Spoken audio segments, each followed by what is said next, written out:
نحمده ونصلي ونسلم على رسوله الكريم اما بعد سیدنا ابی بن کعب رضی اللہ تعالی عنہ بیان کرتے ہیں کہ رسول اللہ صلی اللہ علیہ وسلم چوتھائی رات کے حصے میں بیدار ہو جاتے، یعنی رات کے آخری حصے میں آپ تہجد کے لیے اٹھتے اور یہ اعلان فرماتے،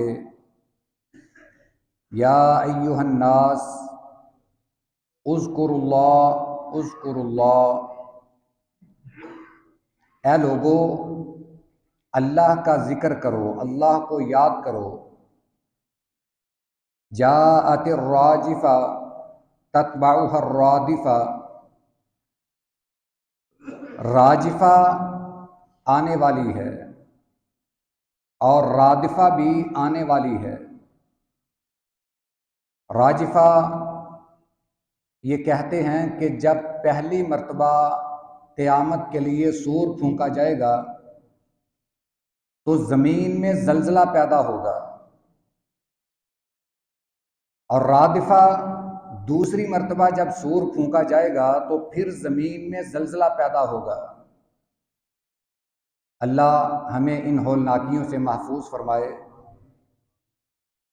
پھر فرمایا جاء الموت بما فی، جاء الموت بما فی، پہلی مرتبہ جب زلزلہ آئے گا تو لوگوں پر موت طاری ہو جائے گی۔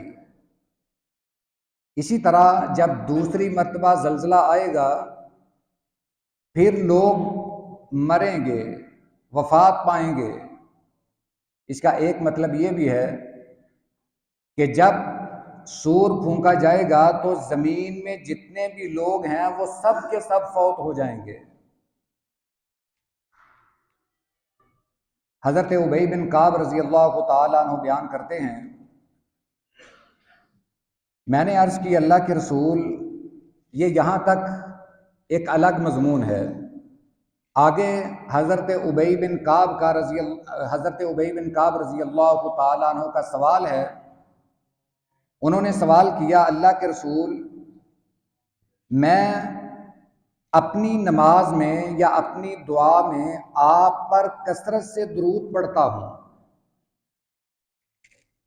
آپ نے فرمایا ما شئت، تمہاری مرضی ہے، تم جتنا چاہو درود پڑھو۔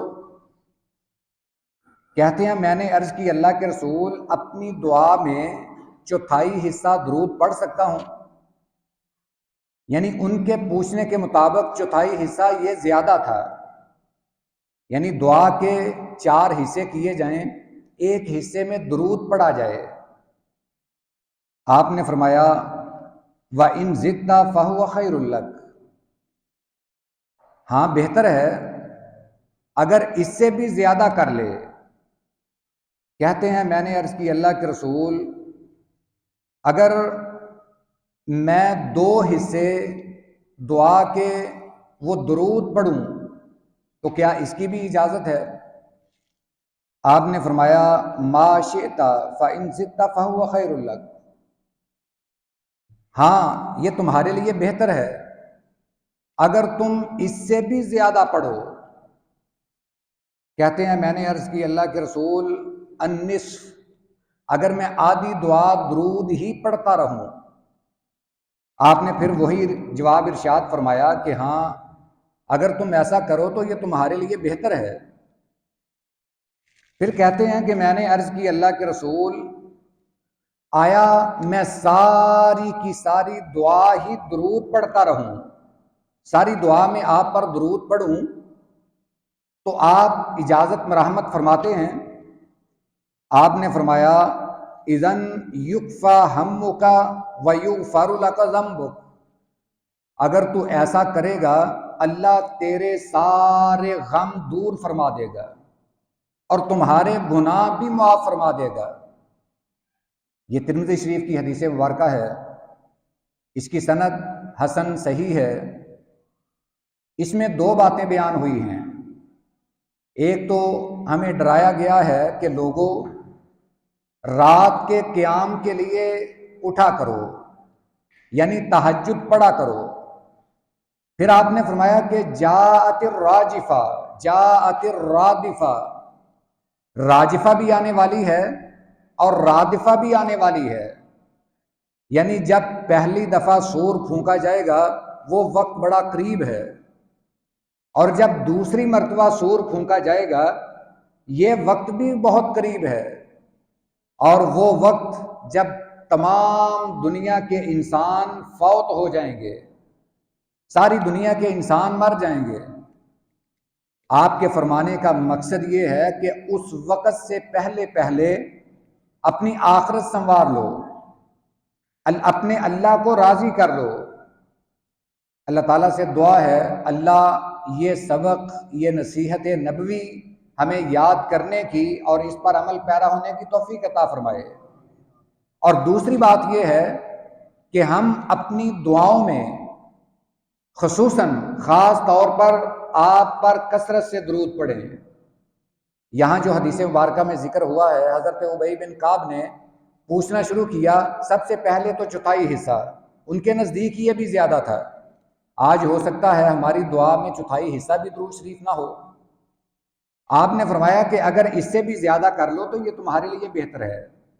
حتیٰ کہ انہوں نے عرض کی اللہ کے رسول اگر میں ساری دعا میں ہی درود پڑھتا رہوں، آپ نے فرمایا اگر تم ایسا کرو گے پھر تو اللہ تمہارے سارے غم ہی دور کر دے گا، اور ساتھ یہ فرمایا کہ اللہ تمہارے گناہ بھی معاف فرما دے گا۔ یہاں یہ بات سمجھ آئی کہ درود شریف بھی ایک غموں کا علاج ہے، اللہ کا ذکر یہ بھی غموں کا علاج ہے۔ درود شریف ایک سمت سے یہ اللہ کا ذکر ہی ہے۔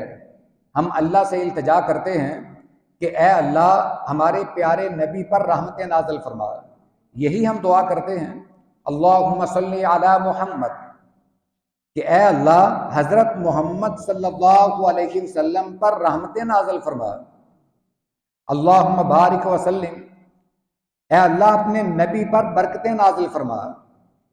ہم یہ اللہ سے دعا کرتے ہیں، اور یہ درود اللہ کو اتنا محبوب ہے کہ ایک شخص ہاتھ اٹھا کر اپنی ساری دعا میں درود ہی پڑھتا رہے تو اس حدیث کی روح سے پتہ چلتا ہے وہ کچھ بھی نہ مانگے اللہ اس کی دلی تمنائیں پوری فرما دے گا، اسے اس کی آرزویں مل جائیں، اس کی خواہشات پوری ہو جائیں، اس کے گناہ معاف ہو جائیں، اور ہمیں کیا چاہیے؟ تو یہ عرض کرنے کا مقصد ہے کہ ہم دیگر عبادات میں درود شریف کو بھی شامل کریں، چلتے پھرتے بھی درود پڑھیں، اور خصوصاً جب ہم دعا کریں اس میں درود شریف لازمی پڑھیں۔ اللہ اس کی ہمیں توفیق بھی عطا فرمائے۔ وآخر دعوانا ان الحمد للہ رب العالمین۔